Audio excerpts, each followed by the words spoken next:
4장 12절에서 19절까지 말씀 교독하겠습니다. 베드로전서 4장 12절에서 19절입니다. 오늘은 10월 13일 토요일 아침입니다. 10월 13일자 본문 베드로전서 4장 12절에서 19절까지 말씀 교독하겠습니다. 신약성경 381쪽입니다. 사랑하는 자들아, 너희를 연단하려고 오는 불시험을 이상한 일 당하는 것 같이 이상히 여기지 말고 오히려 너희를 그리스도의 고난에 참여하는 것으로 즐거워하라. 이는 그의 영광을 나타내실 때에 너희로 즐거워하고 기뻐하게 하려 함이라. 너희가 그리스도의 이름으로 치욕을 당하면 복 있는 자로다. 영광의 영 곧 하나님의 영이 너희 위에 계심이라. 너희 중에 누구든지 살인이나 도둑질이나 악행이나 남의 일을 간섭하는 자로 고난을 받지 말려니와. 만일 그리스도인으로 고난을 받으면 부끄러워하지 말고 도리어 그 이름으로 하나님께 영광을 돌리라. 하나님의 집에서 심판을 시작하실 때가 되었나니 만일 우리에게 먼저 하면 하나님의 복음을 순종하지 않은 자들의 그 마지막은 어떠하며, 또 의인이 겨우 구원을 받으면 경건하지 아니한 자와 죄인은 어디에 서리요? 그러므로 하나님의 뜻대로 고난받는 자들은 또한 선을 행하는 가운데 그 영혼을 미쁘신 창조주에게 의탁할지니라. 아멘. 오늘 베드로전서 4장 마지막 부분인데, 베드로 사도는 불같은 시험이 와도 그것을 이상하게 여기지 말고 도리어 그리스도의 고난에 참여하는 것으로 알고 즐거워하라고까지 말합니다. 그리스도 예수 때문에 치욕을 당하면 오히려 성령이 그 안에 계시다는 확실한 증거이니 하나님께 영광을 돌리라고까지 말합니다. 하나님의 심판이 이미 하나님의 집에서부터 시작이 되었는데, 그러니 하나님의 뜻대로 고난을 받는 자들은 하나님을 믿고 하나님께 의탁하라고 오늘 말씀하시는 내용, 이 오늘 말씀 내용입니다. 오늘 질문은, 성도는 고난이 닥쳐올 때 어떤 태도를 취해야 합니까? 성도는 고난이 닥쳐올 때 어떤 태도를 취해야 합니까? 이것이 오늘의 질문이에요. 그 대답은 13절에 있는 말씀대로 이상하게 여기지 말고 오히려 즐거워해야 할 줄로 압니다. 이 편지를 받는 소아시아 지역, 지금으로 치면 터키 지역입니다. 터키. 소아시아 지역에 있는 성도들에게는 여러 개의 고난이 겹쳐서 왔어요. 유대인들이라고 말하면 이들이 다 유대인들일 가능성이 큰데, 전통 유대교를 믿는 율법주의에 사로잡힌 그 사람들이 와서 핍박을 하는 거예요. 그리고 할례를 받아야 된다, 그렇게 주장하기도 하고, 오히려 더 비슷한 사람이 더 핍박이 심한 거 아시죠? 그거 핍박을 받지. 로마 제국은 황제를 숭배하지 않는다는 이유로 또 탄압을 하지. 낯선 곳에, 유대 땅을 떠나서 낯선 곳에 왔으니 말도 안 통하고 먹고 살아야 되고 이런 생활고에 시달리지. 하여튼 엄청난 많은 어려움들이 가중되는 거예요. 그래서 오늘 12절에 뭐라고 합니까? 불시험, 이런 표현을 쓰고 있잖아요. 불시험, 불같은 시험. 이런 시험이 엎친 데 덮친 격, 설상가상으로 계속 파도처럼 몰려오는 거예요. 근데 왜 이렇게 예수 믿으면 승승장구하고 편안하고 안락한 삶을 살고 이런 것이 아예 오지도 못하도록 원천 차단되고 이래야 될 것 같은데, 많은 사람들이 지금도 여기 많이 넘어가요. 예수 그리스도를 믿고 교회 다니면은 오히려 더, 저는 제 생각에는 환난과 핍박이 더 많아지는 게 당연합니다. 왜? 세상에서 살 때는 다 똑같이 사니까, 거스르지 않으니까, 세상을 역행하지 않으니까 그게 걸리는 게 없어요. 똑같으니까. 그렇지만 예수를 믿겠다는 것은 세상의 가치관을 거슬러 올라가겠다는 뜻이기 때문에 사사건건 부딪힐 수밖에 없고, 환난과 핍박과 어려움이 있는 게 아주 자연스럽고 당연하다는 거죠. 그래서 오늘 13절에 뭐라고 하냐면, 너희들이 12절에 너희들이 그런 불시험을 당하면 뭐하고 이상하게 여기지 말라고. 그게 자연스러운 거라고. 라고까지 얘기를 하는 거예요. 그리고 뭐라고 한 수 더 뜨냐면은 즐거워하라는 거예요. 13절에. 아니 고난과 환난을 핍박을 참으라고 하는 건 이해하겠는데 뭘 즐거워까지 해. 미친 것도 아니고. 이런 생각이 딱 버뜩 들잖아요. 고난을 좋아하는 사람이 어디 있어요? 즐길 수 있는 사람이 어디 있냐고. 이건 정신병자죠. 근데 왜 그런가? 12절의 말씀 때문에 그래요. 이 불시험은 우리를 뭐 하기 위한 것이라고요? 연단하기 위해서 그런 거예요. 연단하기 위해서. 우리 옛날 사극에 보면은 대장간에 가면은 강철보검을 만들어내는 뭐 이렇게 하잖아요. 그 우리 연기자 유명하신 분이잖아요. 그러면 대장장에서 보면은 당금질을 하지 않습니까? 강철보검을 만들기 위해. 당금질을 할 때 여러분 잘 알다시피 쇠도 녹이는 뜨거운 풀무질에 들어갔다가 차가운 물에 식혔다가 냉탕 온탕을 반복하는 거예요. 그렇죠? 그러면 희한하게도 쇠가 더 강도가 단단해진다는 거예요. 그걸 어떻게 알았지? 옛날에 과학적 측정도 못하는데 그건 감으로 알았겠죠. 그런 식으로 해서 하면은 철이 강해지더라라는 것을 알게 된 거죠. 그래서 하는 거예요. 근데 쇠가 무생물이었으니 망정이지 그게 사람이었다고 치면은 어떻게 그거 견디겠어요? 뜨거운 데 들어갔다가 차가운 데 들어갔다가 막 냉탕 온탕 정신을 못 차리는 거예요. 냉탕 온탕. 우리 인생이 그렇다는 거예요. 냉탕 갔다가 쫙 있다가 뭐 하나 뭐 막힌 거 같고 하나도 없는 거 같이 깜깜하다가 왜 갑분싸라고 하잖아요. 갑자기 분위기 싸해지는 거예요. 싸해졌다가 근데 갑자기 뜨거운 데 가서 죽을 것 같이 막 뭐가 몰려오다가 또 그러면 살만하고 고비 넘기면 또 싸해졌다가 이게 반복이 되는 거란 말이에요. 근데 알고 보면 그런 과정을 통해서 우리의 믿음이 연단된다는 거예요. 단단해진다는 거예요. 내성이 생기고 웬간해서는 안 넘어질 그런 강한 믿음이 생긴다는 거예요. 우리의 믿음이 진짜인지 가짜인지 끊임없이 우리를 확인하고 무슨 어려움이 더 큰 센 것들이 닥쳐오더라도 예방주사 원리가 그건데 오더라도 진짜 시험이 오더라도 이겨낼 수 있는 힘이 그런 과정을 통해서 생겨난다는 겁니다. 그리고 또 하나 우리 나그네 이 베드로전서 첫 번째 얘기를 할 때 나그네 흩어진 나그네라는 표현을 쓰고 있는데 여기에서 우리의 왕국을 건설하려는 것을 흩어버리는 거예요.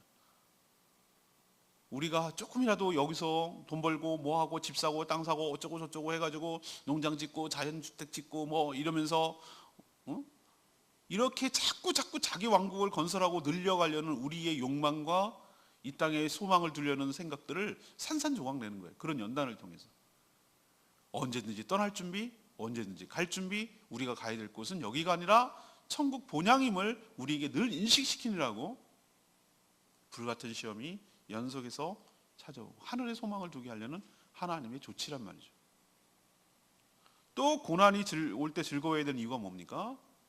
이 고난을 통해서 그리스도의 고난에 뭐하기 때문에 동참할 수가 있기 때문에 그리스도의 고난. 그럼 그리스도의 뭐 아직도 부족하냐? 아니요. 그런 의미가 아니라 우리도 주님처럼 주님을 닮아서 주님이 십자가의 고난을 당하신 것처럼 그 뒤에 영광을 바라본 것처럼 우리도 이 고난을 받을 때 주님 생각하면서 주님을 닮아갈 수 있는 좋은 훈련의 기회가 된단 말이죠. 감히 우리가 그리스도의 고난을 받고 그분이 하신 일처럼 할 수는 없어요. 그러나 하나님은 우리가 예수 그리스도 때문에 당하는 고난을 그리스도의 고난에 동참하는 것으로 여겨주신다는 뜻이에요. 그래서 주님이 다시 오실 때 13절에 이것 때문에 이렇게 주님의 고난에 동참하는 것 때문에 뭐하고? 너희로 즐거워하고 기뻐하게 하신다. 잘했다. 잘했다고 우리를 칭찬해 주시고 기뻐해 주시고 맞아 주실 것이. 제가 예화를 많이 들었죠. 성춘향이가 수절을 지키고 그렇게 변사또의 수청을 들기를 거부하고 있었기 때문에 이몽룡이가 짜잔하고 나타났을 때 그게 아름다운 해피엔딩이 되는 것이지 변사또 옆에서 오빠 술 한잔 받아요 뭐 이러면서 있는 것을 암행어사 출대 했을 때 봤다 이거예요. 그러면 여기 있는 말씀 즐거워하고 기뻐할 일이 아니에요. 수치고 부끄러움이고 민망해서 어쩔 줄 모를 거란 말이에요. 우리도 주님 오시는 그날 정말로 우리의 믿음의 수제를 지키고 정말 고난을 받아도 참고 인내하고 끝까지 믿음을 저버리지 않냐고 타협하지 않냐고 그렇게 살아갈 때 주님이 다시 오시는 그날 기뻐하고 즐거워하고 칭찬하여 주실 줄로 믿습니다. 그래서 불같은 시험이 오더라도 이상하게 여기지 말고 뭐 하라고요? 도리어 즐거워하라. 좋은 결과가 있으니까. 16절에 그러면 고난이 닥쳐올 때 어떤 태도를 취해야 되는가? 부끄러워하지 말고 하나님께 영광을 돌리라고 오늘 16절에 얘기하고 있어요. 물론 살인이나 도둑질, 악행, 남의 일 간섭 이건 분명히 누가 봐도 안 믿는 사람조차도 악행으로 여기는 거예요. 이것 때문에 당하는 고난은 당연히 수치스럽고 부끄러워야 됩니다. 요즘은 너무나 뻔뻔해가지고 누가 봐도 잘못한 건데 어머 세상에 보면은 변호사 잘 사고 돈 많아갖고 요리조리 어떻게 해가지고 분명히 죄인데 왜 사람들이 감정이 폭발하고 왜 저거 부당하다고 생각하겠어요? 아니 누가 봐도 그거는 상식적인 얘기지.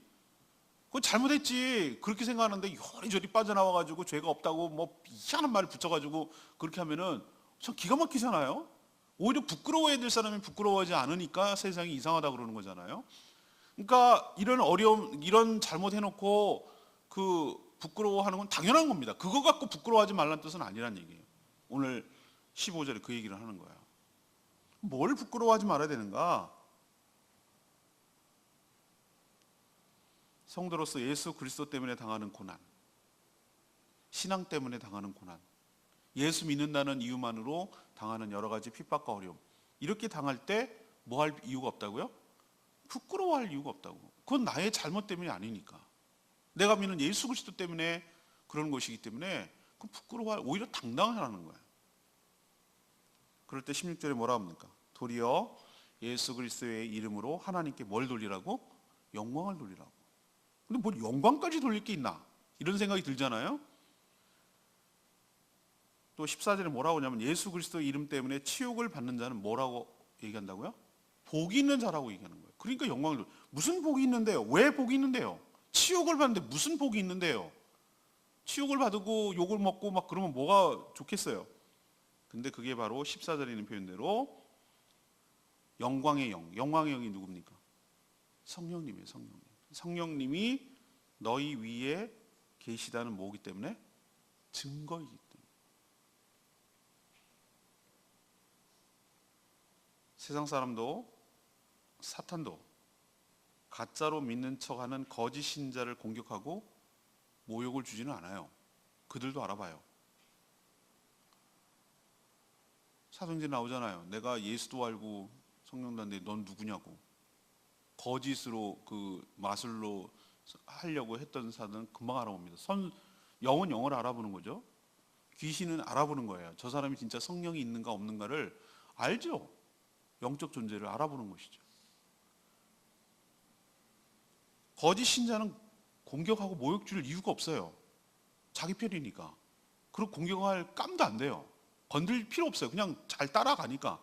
아닌 척 하면서 잘 믿는 척 하면서 그냥 자기들처럼 똑같이 사니까 성령이 없으니까 건들 이유가 없는 거예요. 건들면 오히려 부작용, 자기 편을 공격하는 건 내버려 둬요. 잘 따라오니까. 누구만 공격하냐면 진짜 성령이 있어서 예수 그리스도를 제대로 믿어보려고 하고 예수 영광을 위해서 살아가려고 하는 자들을 공격하죠. 치욕을 주죠. 모욕을 주죠. 공개적으로 면박을 주죠. 너만 그렇게 잘났냐? 미쳐도 저렇게 믿으면 안 돼. 광신도가 되면 안 된다니까. 이런 식으로 주변에 모욕을 주죠. 근데 오히려 오늘 뭐라고 얘기합니다. 그런 상황이 딱 닥치면 왜 하나님께 영광을 돌리라고요?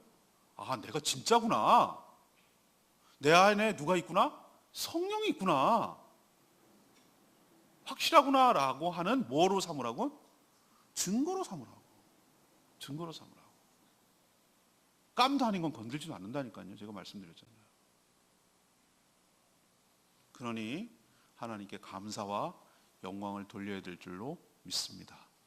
여기서 말하는 거 보면은 얼토당토하는 것 같아요. 아까 무슨 즐거워하라고 그러고 시험에 오면 이상하게 좀 즐거워. 또 하나 이거는 뭐 부끄러워하지 말고 영광. 이게 그냥 그러라고 하는 게 아니고 다 근거가 있고 이유가 있이 말하는 거예요. 그냥 미친 거 아니에요. 신앙은 미친 게 아닙니다. 비상식적인 게 아니라 굉장히 상식적이고 굉장히 합리적이고 타당한 얘기를 하는 거예요. 논리적이고. 여러분도 예수님 때문에 당하는 것은 오히려 큰 영광인 줄 압니다. 왜? 나 때문에 당하는 게 아니잖아요. 예수님 믿는다는 이유로 당하면 그거는 예수님이 치욕을 받으시기 때문에 좀 이따 얘기하겠죠. 하나님 가만 안 둔다. 그게 세 번째 얘기예요. 19절의 얘기인데 하나님이 뜻이 있는 줄로 믿고 모두 어떻게 된다? 맡겨야 된다. 그런 상황에 있을 때 하나님은 하나님의 집 교회에서부터 심판을 시작하셨다. 오늘 그런 표현을 쓰고 있어요. 17절에. 왜 세상으로부터 심판을 시작하시 왜 하나님의 집으로부터 시작하실까? 거기부터 정화가 되어야 되니까. 거기부터 가려내야 되니까. 그래서 가라지와 알곡, 진짜와 가짜를 불같은 시험을 통해서 걸러냅니다. 그러니까 불같은 시험을 확 이렇게 줘가지고 가짜는 내가 그런 당할 이유가 없잖아요. 난 교회 안에 들어와가지고 열매만 따먹으려고 그랬거든요. 예수 믿어서 성도들 잘 살펴가지고 우리 가게에 손님들 많아지고 그래가지고 이렇게 부자가 되고 싶거든요. 우리 고객들 더 많아져가지고 더 이렇게 부자가 되고 싶은데 그게 안 되거든요. 그러니까 시험이 오고 뭐 힘들고 어려우면 다 나가요. 가짜들은 싹 나가요. 채 걸렸는지. 그게 난 필요하다고 생각해요. 하나님이 하나님의 집에서 심판이 시작됐다는 말이 맞아요. 교회에 가짜는 못 붙어 있도록 만드는 게 하나님의 첫 번째. 거기부터 깨끗하게 만드는 거예요. 오늘 그 표현을 했어요. 마지막 때. 진짜만 남기겠다는 거예요. 진짜만. 그래서 예수 그리스도를 믿는데 그 믿기 때문에 고난을 받는 사람, 기꺼이 그 고난을 수치로 여기지 않고 부끄러움으로 여기지 않고 오히려 그것을 자랑으로 여기고 그 고난에 기꺼이 함께 동참하는 진짜 배기만 교회에 남도록 하나님께서 심판을 시작하신다는 거예요. 그러면서 하시는 말이 이제 사도 바울 얘기인데, 사도 베드로 얘기인데, 교회가 이 정도라면, 교회 안에 있다라고 생각하는 성도라고 생각하는 사람들이 이 정도로 심판이 시작됐다면 세상은 말할 것도 없다라고 18절에 얘기를 하고 있어요. 다시 말해서 예수를 믿는다고 말하는 자도 겨우겨우 구원을 받는다면 경건하지 않는 자, 다시 말해서 세상 향락과 육신의 정욕대로 살아가는 죄인들은 말할 것도 없다라고 얘기를 하는 거예요. 심판이 그만큼 심하다. 그러나 고난은 여러 가지 목적과 이유가 있어요. 의미 없는 고난은 없어요. 하나님의 깊은 섭리, 뜻이 그 가운데 담겨 있어요. 아까도 말했지만 연단을 하시고 가려내시고 알곡만 남기시고 하나님의 깊은 뜻을 어떻게 알겠어요? 우리에게 주시는 것이 우리를 해롭게 자신의 아들을 내어주시니까 좋은 것을 우리에게 왜 안 주시겠냐고. 뭔가 우리에게 필요하니까 그것을 주시는 거잖아요. 우리도 뭐 예방주사를 맞을 때 아프잖아요. 애들은. 왜 나를 고통스럽게 했나. 가축병원에 가면 왜 나를, 강아지들은 왜 나를 끌고 가지고 꼼짝도 못하게 해놓고서 주사를 놓나. 그걸 어떻게 얘네들이 다 알겠어요. 하나님 주인은 그렇게 해서 순간적인 거고, 이거는 그래야 너가 건강하고 네가 그래야 안전하다는 것을 알기 때문에 하는 거란 말이지. 우리는 하나님이 내리시는 그 수많은 그 하시는 일들을 우리가 어떻게 100% 이해를 하겠어요. 다만 하나 믿는 것은 이런 고난과 어려움들을 통해서 뭐 하는 거죠? 우리의 유익을 주시리라는 하나님의 깊은 뜻이 있다라고 우리는 믿고 참고 믿음으로 인내하고 견디고 소망적이 거하는 것이죠. 이게 올바른 태도일 줄로 믿습니다. 그래서 베드로 사도는 하나님의 뜻대로 고난을 받는 자들은 고난 때문에 뭐 하지 말고 여기서 넘어가지고 악을 행하지 말고 선을 행하라고. 고난당한다고 나도 똑같이 대갚아 주겠어. 날 욕해? 내가 나 때문에 왜 내가 예수 믿는다는데 욕을 얻어 먹어야 돼? 그래서 막 되갚아 주지 말고 그 선을 행하라는 얘기가 그거예요. 보복하지 말고 복수하지 말고. 그럼 다 희석돼 버리니까. 자신의 뜻을 이루실 하나님에게 19절에 모두 믿고 뭐 하라고? 맡기라. 의탁하라는 게 믿고 맡기라. 하나님의 처분에 믿고 맡기라. 나에게 찾아오는 고난이 하나님이 주신 고난이라면 이건 스스로 해결할 수가 없어요. 하나님이 시작하셨으니 하나님이 과정을 거쳐서 하나님이 끝내셔야 될 문제예요. 그러니 하나님께 믿고 뭐 하라고요? 맡기라고. 내가 어설프게 막 난도질하지 말고 칼춤 추지 말고 더 날리면 더 복잡해져. 믿음을 가지고 인내하면서 참고 기다리면 하나님께서 친히 해결하여 주실 줄로 믿습니다.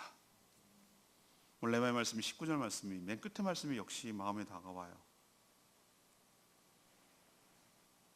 하나님의 뜻대로 고난을 받는 자들은 또한 선을 행하는 가운데 그 영혼을 미쁘신 하나님 창조주께 부탁할지어다. 모든 고난을 하나님의 뜻이라고 여기지는 말아야 돼요. 앞에서 말했듯이 자신의 잘못 때문에 응당 받아야 할 고통도 있기 때문에 그래요. 괜히 자기가 잘못해놓고서 고난을 받으면 대한독립 만세 막 이러지 말란 말이에요. 괜히 의로운 척하고 굉장히 큰 핍박을 받는 이거 아니에요. 자기 때문에 당할 수도 있어요. 하나님이 주시는 고난은 자신의 의지와 상관이 없이 또 자신의 잘못도 아닌데 이해할 수 없을 만큼 그렇게 어려움을 당하는 거. 이럴 때 이게 바로 예수님 때문에 당하는 고난은 확실하죠. 예수 믿는다는 이유만으로 당하는 고난. 이런 고난이 오면 의아해하지 말고 불평도 말고 불만도 말고 억한 심정을 가지고 막 살지도 말고 악으로 보복하려고 똑같이 대하려고 하지도 말고 오히려 선을 행하며 모든 것을 하나님께 믿고 맡긴 후 그 처분을 기다릴 때 하나님께서 더 아름다운 결과를 우리에게 가져다 주실 줄로 믿습니다. 우리는 하나님을 트러스트, 신뢰하는 자입니다. 자, 오늘 질문이 뭐였습니까? 성도들이 고난이 찾아올 때 어떤 태도를 취해야 됩니까? 이것이 오늘의 질문이에요. 그럼 첫 번째는 이상하게 생각하지 말고 왜 나한테 이런 게 이렇게 생각하지 말고 오히려 뭐 하라고? 즐거워하라고. 너를 연단시키는 것이고 그리스도의 동참을 시켜서 마지막 주님 오실 때 칭찬과 기쁨이 있게 하시려는 하나님의 배려일 수 있으니 이상하게 여기지 말고 모든 성도들 다 그렇게 어려움을 겪으니 오히려 즐거워하라고. 두 번째는 부끄러워하지 말라고. 자기 잘못 때문에 잘못한 것 때문에 벌 받는 건 그건 당연히 부끄러워야 되는 수치스러운 일이지만 예수 믿는다는 이유만으로 신앙 때문에 어려움을 겪으면 이건 부끄러울 일이 아니라는 거. 오히려 당당하고 하나님께 영광을 돌리라. 왜? 네가 바로 진짜라는 증거다. 성령이 너와 함께 계시다는 확실한 증거다. 깜이 되니까 나를 핍박하고 욕하고 비방하는 것이다 라고 생각하시고 하나님께 영광을 돌리시길 바랍니다. 세 번째는 뭐예요? 다 모르더라도 이 과정을 통해서 뭔가 하나님의 깊은 뜻이 있는 줄로 믿고 내가 내 식대로 일 처리하려고 하지 말고 하나님께 모두 믿고 뭐 하라고? 맡기라고. 의탁하라고. 맡기라고. 다 거기다가 의존하고 하나님의 처분을 맡기고 하나님이 하시는 일을 지켜보라 이 말이에요. 내가 뭐 하려고 하지 말고. 그러면 하나님께서 가장 좋은 길로 선한 일을 도출시키고 결과를 얻어내게 하실 줄로 믿습니다. 어제 본문, 오늘 이 본문도 내일 본문이 합쳐져 가지고 내일 다시 한번 주일 설교 때 말씀드리도록 하겠습니다. 찬양지 360장, 아까 불렀던 360장 부르고 기도하는 시간 갖겠습니다.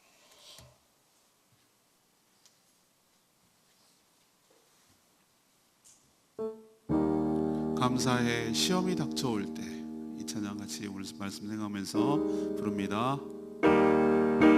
감사해 시험이 닥쳐올 때에 주께서 인도하시니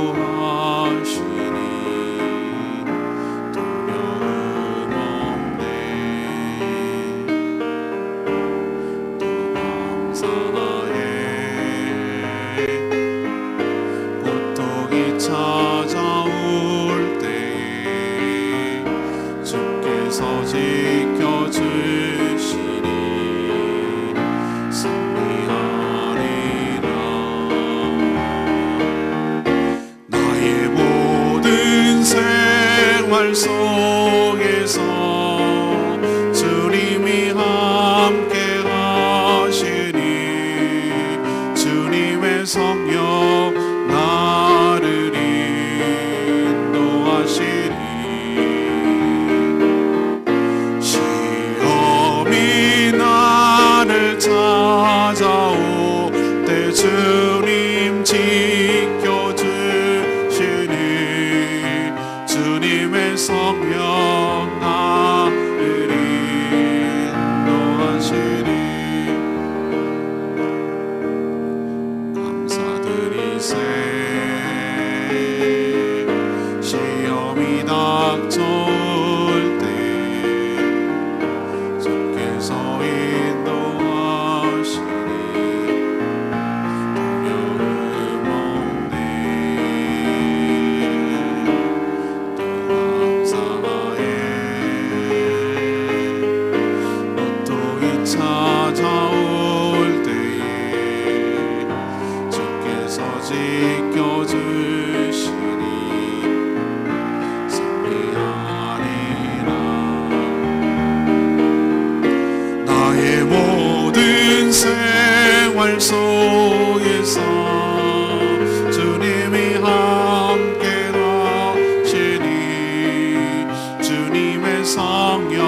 나를 인도하시니 시험이 나를 찾아올 때 주님 지켜주시니 주님의 성령 나를 인도하시니 모두 감사해 모두 감사해 실망 속에서 새 힘을 새로운 용기 주시니 주님께 감사 또 감사드리세 우리 주님의 은혜로 받은 구원을 감사해 주님께 감량해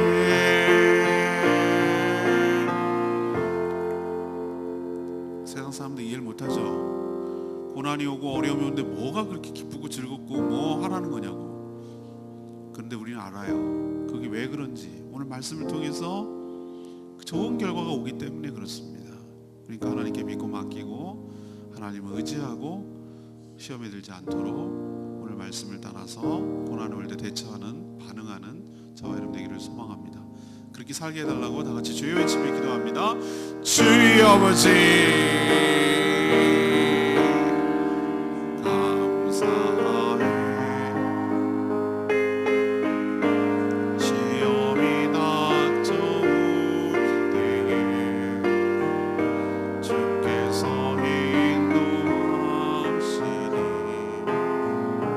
두려움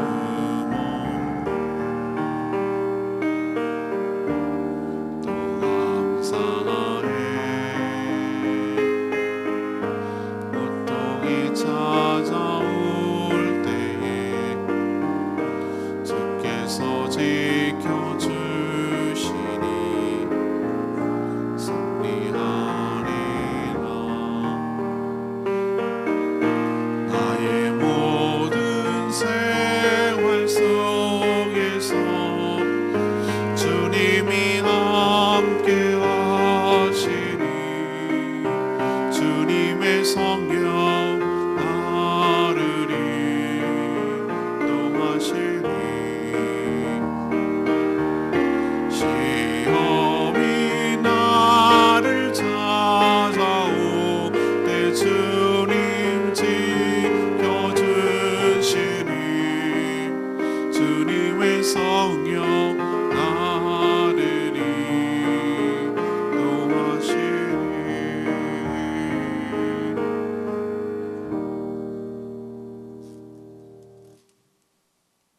하나님 누구나 고난을 원하는 사람은 없지만 하나님은 우리가 받는 고난을 통해서 우리의 믿음을 연단시켜 주시며 그리스도의 고난에 동참할 수 있는 기회를 주시는 줄 믿습니다.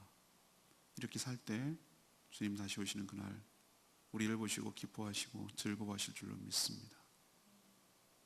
그러니 이상하게 생각하지 말고 시험과 고난과 어려움이 올 때 도리어 즐거워하는 저희들 되게 하여 주시옵소서. 특히 예수님 때문에 받는 치욕과 고난을 영광으로 생각하게 하옵소서. 저희 안에 성령이 계시다는 확실한 증거로 삼게 하여 주시옵소서. 우리가 다 이해할 수는 없지만 깊은 하나님의 뜻이 우리 가운데 있음을 믿고 그 고난 중에 내포된 줄로 믿고 고난 중이라도 악을 악으로 갚지 말고 선을 행하며 하나님께 믿고 맡기며 그 하나님의 때를 그 하나님의 결과를 그 하나님께서 이루실 그 뜻을 기다리며 살아가는 저희들 되게 하여 주시옵소서. 이미 교회 안에서 하나님의 심판이 시작된 줄로 믿습니다. 알곡과 가라지를 갈라내고 고난과 환난을 통해서 가짜들은 남아 있을 수 없도록 하나님께서 정화시키시고 교회를 거룩하게 하시는 줄로 믿습니다. 심판이 임박해 있음을 알고 진정한 성도로 고난 가운데도 참고 인내하고 견디는 진짜 배기 성도로 남게 하여 주시옵소서. 오늘도 간구하는 기도마다 응답하여 주시옵시고 특히 연약한 자들을 위하여 중보할 때 하나님 함께하여 주시고, 영육간의 연약한 자들이 주님의 은혜로 회복되고 저희들의 간구함으로 치유되는 역사가 일어나게 하여 주시옵소서. 내일 거룩한 주일인데 사랑하는 모든 성도들이 하나님의 예배를, 준비된 예배를 드릴 수 있게 하여 주시고,